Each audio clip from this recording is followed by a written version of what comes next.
एक लड़की जिसकी उम्र महज 24 साल होती है और इसी 24 साल की उम्र में उसकी सरकारी नौकरी एक बैंक के अंदर लग जाती है। और जब वो बैंक के अंदर जाती तो अपने कामकाज को इतने अच्छे से करती, चाहे बैंक का पीएन हो, चाहे बैंक का कोई बड़ा अधिकारी हो, सभी उसी की तरफ देखने लगते कि ये लड़की बहुत ही अच्छे से कामकाज करती है। दोस्तों, उसकी तरफ सब प्यार की निगाहों से देखते, लेकिन उसके पीछे जो उसका दुख दर्द होता है उसको कोई भी जानने की कोशिश नहीं करता। दोस्तों, जब उसके दुख दर्द के बारे में लोग बाग जानते हैं तो सभी एक बार सोचने के लिए मजबूर हो जाते हैं। आइए दोस्तों, जानते हैं पूरा मामला क्या था। नमस्कार, जय हिंद। आप देख रहे हैं APH न्यूज़ राहुल रावत के साथ। तो दोस्तों, आज की जो हकीकत की घटना आपको बताने जा रहा हूं, एक लड़की जिसका नाम सारिका होता है, उम्र 24 साल होती है, जो बैंक में सरकारी नौकरी लग जाती है और जो वहां पर क्लर्क की नौकरी में लगती है और बहुत ही अच्छे से वो अपना कामकाज किया करती है। पूरे दिन भर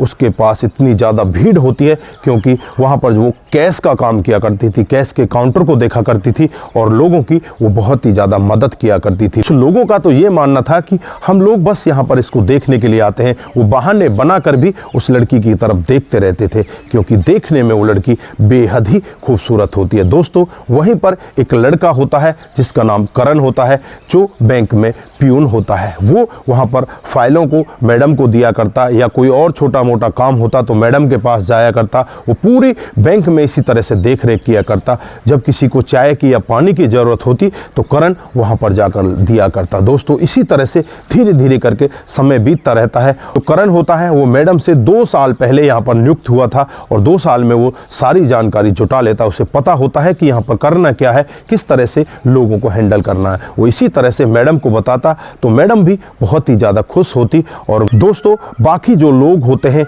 चाहे मैनेजर हो, चाहे उस मैडम के और भी सीनियर हो, वो लोग इस मैडम से जलने लगते हैं। अंदर ही अंदर उनके जलन पैदा हो जाती है क्योंकि ये ज़्यादातर बात उस पीएन के साथ करती। वो पीएन भी इसकी हर तरह से मदद करता। एक दिन का वाक्य होता है, जो मैनेजर साहब होते हैं वो कहते हैं उस करण से कि तुम जाओ और मैडम को बोलो कि ये फाइल लेकर मेरे केबिन में आए। लेकिन मैडम के पास पहुंचता है और मैडम से कहता है कि आपको मैनेजर साहब ने ये फाइल लेकर बुलाया है। उस होती है करण से कहने लगती है कि आप इस फाइल को लेकर मैनेजर साहब को जाकर दे दो, मेरे पास थोड़ा काम है, मैं अपना काम निपटा लेती हूँ। जैसे ही पियून मैनेजर के पास पहुँचता है तो पियून कहने लगता है कि ये लो साहब फाइल। तो वहाँ पर मैनेजर साहब को गुस्सा आता और कहने लगता है कि मैंने तुझसे फाइल थोड़ी मंगाई थी, मैडम को बोला था, मैडम को बोलो कि वो मेरे पास आएगी, उससे ही मुझे कुछ काम है। उसके बाद मैडम को बुलाया जाता है। मैडम की तरफ मैनेजर देखता रहता है और कहने लगता है कि मैडम, क्या मैं अगर आपको बुलाऊं तो क्या आप मेरी केबिन के अंदर नहीं आओगे? यहाँ पर मैडम कहने लगती है कि सॉरी सर, मुझसे गलती हो गई, लेकिन मेरे पास काम ज़्यादा था इसलिए मैंने पियून को ये फाइल दे दी थी। उसके बाद मैडम से जो फाइल में काम होता है उसको करवा लिया जाता है। उसके बाद मैनेजर साहब उस पियून को बुलाते हैं और उस पियून से कहने लगते हैं कि क्या तुम्हें अपनी ड्यूटी नहीं करनी? तुम इस तरह से ड्यूटी करोगे, अगर हम तुम्हें बोलेंगे उसी तरह से तुम्हें ड्यूटी करनी पड़ेगी। उसके बाद मैनेजर साहब अपनी मैनेजरी यहाँ पर दिखाने लगते हैं और पियून को उस मैडम के पास तक जाने ही नहीं देते, इधर उधर के कामों में ही उलझा कर रखते हैं। मैडम भी यहाँ पर परेशान होने लगती है और फिर एक दिन शाम को उस करण से बातचीत करती है और उससे कहने लगती है कि करण, क्या बात हो गई? क्या मेरे से आप नाराज़ हो? अब तो मेरी तरफ आप आते ही नहीं। तो यहाँ पर करण कहने लगता है कि मैडम, मैनेजर साहब ने मुझे दूसरे कामों पर लगा रखा है। यहाँ पर करण से वो मैडम कहने लगती है कि क्या तुम मेरी एक छोटी सी मदद कर सकते हो? मुझे एक शादी में जाना है, उसकी मुझे तैयारी करनी है, मैं यहाँ पर कुछ कर ही नहीं पा रही। तो यहाँ पर जो करण होता है वो कहने लगता है कि मैडम, आप मुझे बताइए, मैं आपके लिए सब कुछ कर सकता हूँ। तो यहाँ पर मैडम उसकी तरफ देखती है और हंसने लगती है। तो ठीक है, जाओ अपनी आईब्रो बनवा लो, अपनी जो चेहरा है उस पर फेशियल करवा लो, आपको शादी में जाना है। तो वो मैडम की तरफ देखकर कहने लगता है कि मैडम, ये सब मैं कैसे कर सकता हूँ?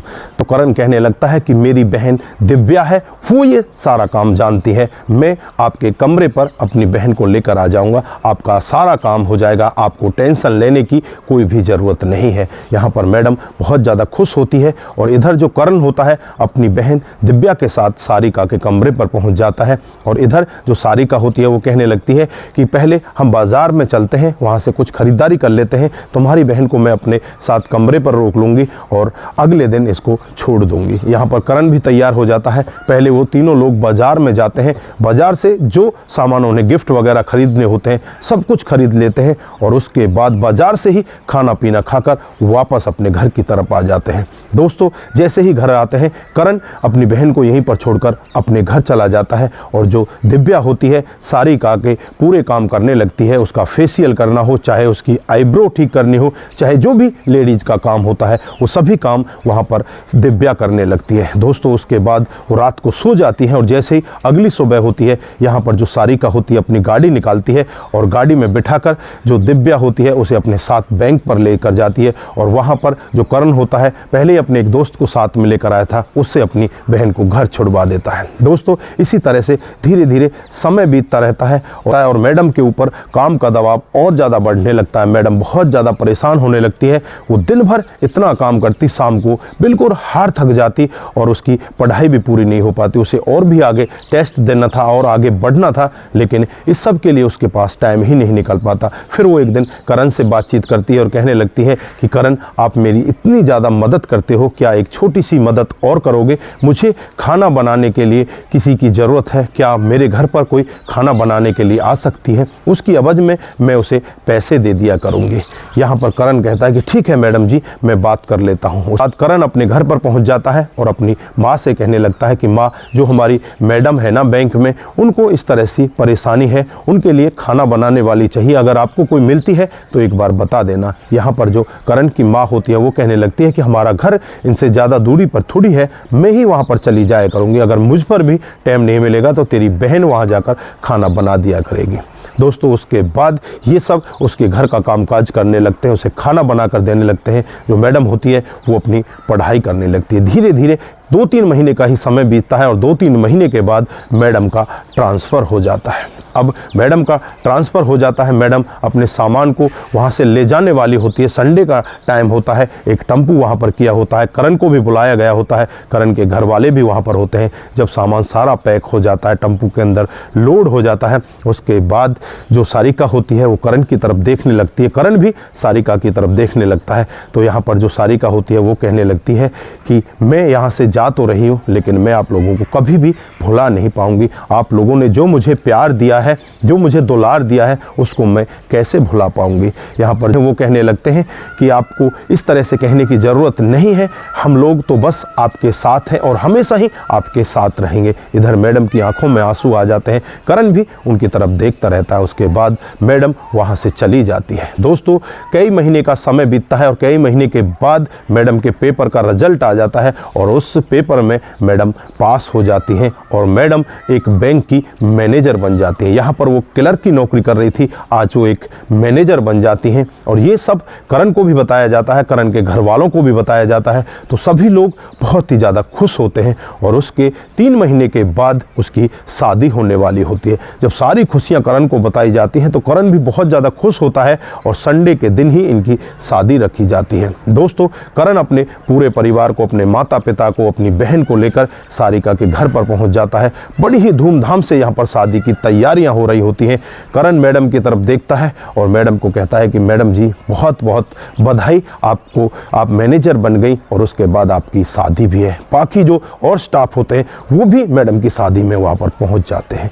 बड़ी ही धूमधाम के साथ शादी हो जाती है और शादी के बाद जो मैडम होती है सारिका अपने दूल्हे के साथ अपनी ससुराल में पहुंच जाती है। इधर जो बाकी घर वाले होते हैं और जो वहाँ पर रिश्तेदार होते हैं वो सभी अपने घरों को चले जाते हैं। ऐसे ही 2-3 महीने का समय बीतता है। यहाँ पर मैडम और मैडम के पति के बीच में इस तरह से झगड़ा होता है, दोनों एक दूसरे के विपक्ष में हो जाते हैं, क्योंकि जो मैडम का पति होता है वो भी पढ़ा लिखा होता है, काफ़ी अच्छी नौकरी कर रहा होता है, लेकिन उसमें एक गंदी आदत होती है, वो बहुत ही ज़्यादा शराब पी कर आया करता है। मैडम को शराब से बहुत ज़्यादा नफरत होती है, वो बार बार उससे मना करती कि आप शराब पीकर मत आया करो, लेकिन जब वो शराब पीकर आता तो मैडम के साथ हाथापाई भी कर देता, मैडम को मारने कूटने की कोशिश भी करता। तो मैडम यहाँ पर बहुत ज़्यादा दुखी हो जाती है। दुखी होकर वो उसको छोड़कर अपने मायके में आ जाती हैं।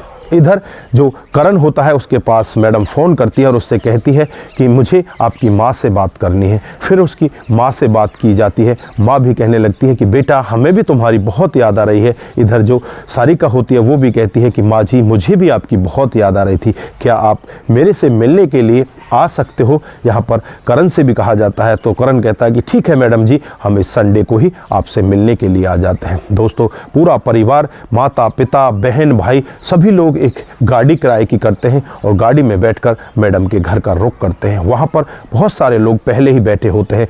मैडम जाकर भागकर पानी लेकर आती है और जो इस करण की माँ होती है उसके गले लग जाती है, उसकी बहन के गले लग जाती है और रोने लगती है।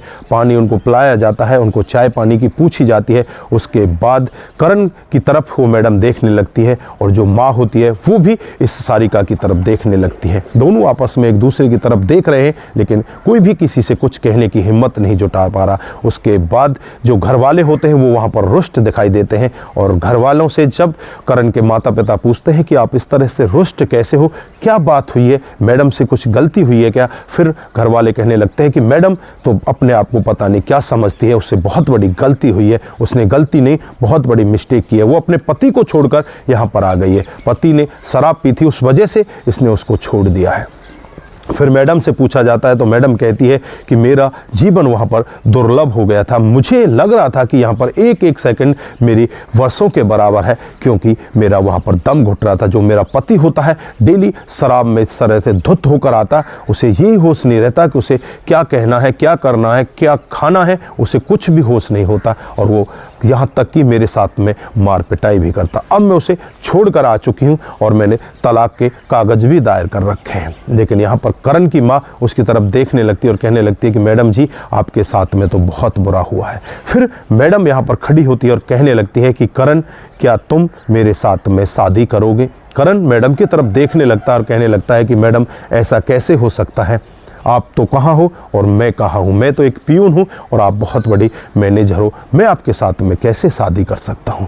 यहाँ पर जो मैडम होती है कहने लगती है कि इसमें आपको कोई भी ऐसी चीज़ देखने की ज़रूरत नहीं है और फिर उसकी माँ जी की तरफ देखने लगती है। माँ भागकर उस सारिका के गले लग जाती है और कहने लगती है कि मुझे ये लड़की पसंद है और मैं अपने बेटे की इसके साथ में शादी कराना चाहती हूँ। उसके बाद करण भी तैयार हो जाता है, उसकी बहन भी तैयार हो जाती है, यानी कि पूरा परिवार यहाँ पर तैयार हो जाता है। दोस्तों कुछ ही दिन के बाद जो तलाक होता है वो हो जाता है और उसके बाद इन दोनों की बड़ी ही धूमधाम के साथ शादी होती है। दोस्तों जब ये खबर आसपास के लोगों के पास पहुंचती है तो आसपास के लोग तरह तरह की बातें करने लगते हैं। कुछ लोग तो कहते हैं कि यहाँ पर जो करण ने किया बहुत ही अच्छा किया, लेकिन कुछ लोग यहाँ पर कहने लगते हैं कि ये तो पहले ही मैडम के साथ सेट था, लेकिन मैडम ने घर वालों की मर्जी से शादी कर ली थी और इसलिए वो शादी नहीं चल पाई थी। तो दोस्तों आप लोग यहाँ पर क्या सोचते हैं, क्या यहाँ पर जो लोग कह रहे थे वो सच था या गलत था? आपकी जो भी राय है एक बार कमेंट बॉक्स में जरूर दीजिएगा। दोस्तों बाकी ये कहानी इतनी रोचक है कि एक पियून इस तरह से अपने ऊपर के अधिकारी की सहायता करता है और सहायता करते करते उस मैडम के दिल में किस तरह से जगह बना लेता है। लास्ट में वो मैडम उसी के साथ शादी करके आज वो खुश है और उनका जीवन अच्छे से कट रहा है। तो दोस्तों आप जहां भी रहें सतर्क रहें, सावधान रहें और अगर आप लोगों को हमारी ये कहानियां अच्छी लगती हैं तो दोस्तों के साथ जरूर शेयर करके जाइए। दोस्तों आपका एक शेयर हमें आगे बढ़ाएगा और हम इसी तरह से और अच्छी अच्छी कहानियां आपके साथ लेकर आते रहेंगे। दोस्तों नमस्कार, जय हिंद,